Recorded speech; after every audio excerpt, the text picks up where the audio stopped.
So what I thought I would talk about today is female-coded presentation and being trans. So this may be a product of the fact that I live in London and I'm a London student and I'm in this very nice, tolerant bubble, but a lot of people I know who are men, who identify as men, who are male-assigned, etc., are starting to play more and more with female-coded presentation. So just to be clear, I'm not being a dick, they don't identify as anything other than men, I'm not misgendering them. And that is something I would like to do. Because, realistically, the idea of, living full-time as male and then once a month for a club night, putting on a load of women's clothing or female-coded clothing, painting your nails and sticking some makeup on, is a really nice idea. I really like that idea. I like women's clothing. I like wearing it. It's a hobby of mine. There's a lot of people it is, let's be honest now. For cis men, we consider that quite normal. Especially cis men who sleep with men.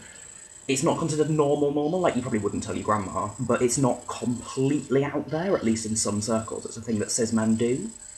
But if you're trans... the difficulty I have with it is several things. Firstly, I'm far enough on T to pass unambiguously as male when wearing male-coded clothing, when binding, when doing all of that shit. But the moment you come to making the mix slightly more ambiguous, that's when I start to worry about misgendering.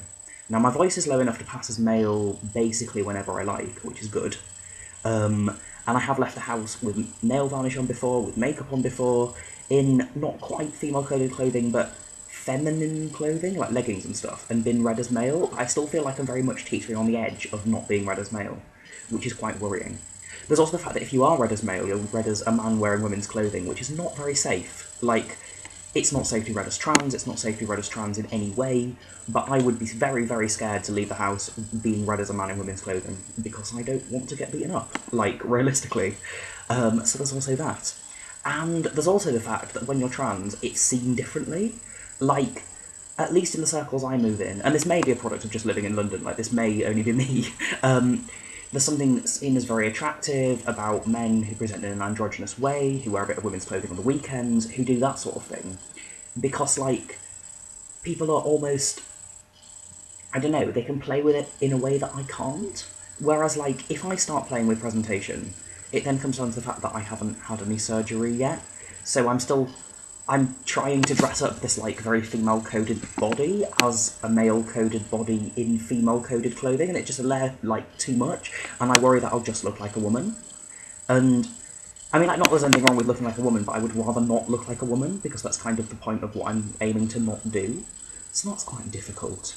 And also there's the fact that people insist that you are non-binary if you do this.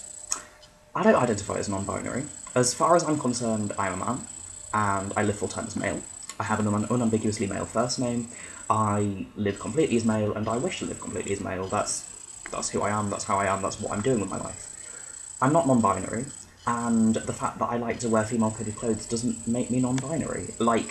If you feel it does, for you, fair play, but don't call me non-binary, because I like to wear clothing that isn't traditionally associated with men.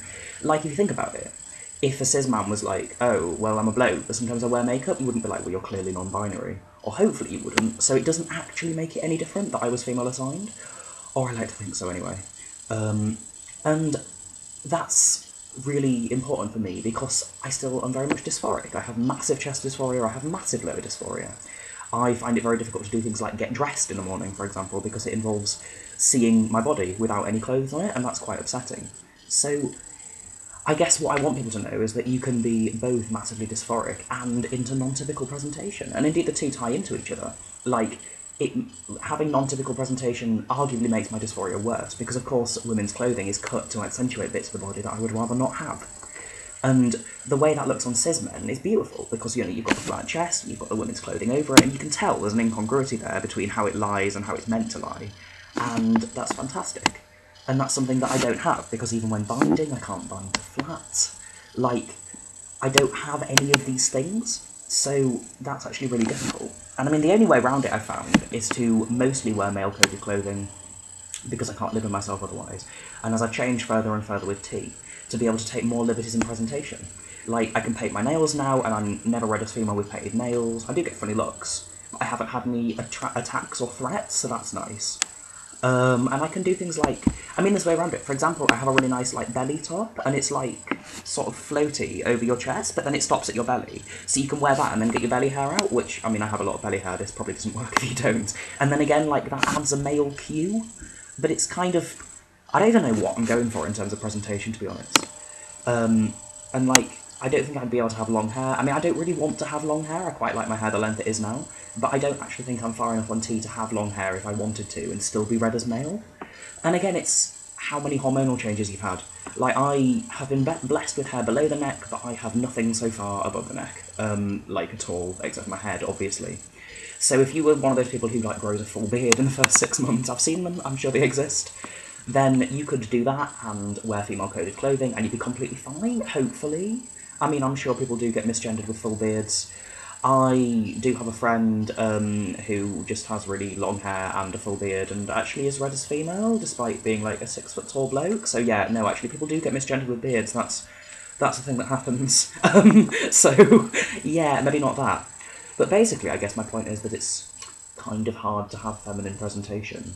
And that sort of this way that we look at men who wear women's clothing as if they're like the most attractive things ever, which I'm fully on board with. I think men in women's clothing are really attractive. Being very careful there to draw a distinction between men in women's clothing and people who aren't men but might be coded as men in women's clothing. Like, that's not what I mean. I mean, like, people who, you know, men who identify as men in women's clothing is really hot.